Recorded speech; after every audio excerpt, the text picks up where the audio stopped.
During the surgery, the man suddenly realized a terrifying truth. He is experiencing pseudogeneral anesthesia. Although his whole body was under the effect of anesthetics, his consciousness remained clear. Even when the doctor shaved his hair, he could clearly feel the pain. When the doctor removed the breathing mask, he could smell the scent of the operating room. This filled William with extreme terror. Before he could react, the doctor taped his eyes shut and inserted an endotracheal tube into his mouth. Immediately after, a surgical drape was pulled over William's body. This signaled that the surgery was about to begin. William felt utter despair. He tried to scream for help. I can still hear you, okay? I'm still awake.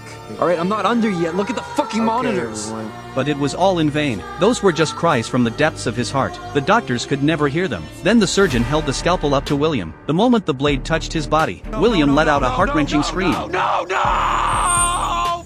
But he was powerless to stop it. William could only watch helplessly as his body was cut open. But this was only the first step. He was undergoing a heart transplant. The doctors still needed to split his sternum. William tried to recall the happy times he spent with his wife, to distract himself, trying to ease the pain. Soon after, William's chest was opened. The final step was just to remove his heart. However, after the anesthesiologist left the operating room, the lead surgeon John suddenly acted strangely. What's the matter?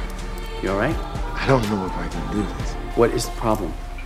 Fitzpatrick is the problem. He screwed us. This guy's been watching everything I do. Do not get paranoid. No one knows. I started this thing and I swear to you I will end this. I am not going to jail. Wait. What? Who is going to jail? Look, let's inject the heart, put it in, and end this thing, okay? What the fuck? Nobody's onto anything. We are in the clear. We're gonna kill this guy, and then we're gonna go get a fucking martini, okay?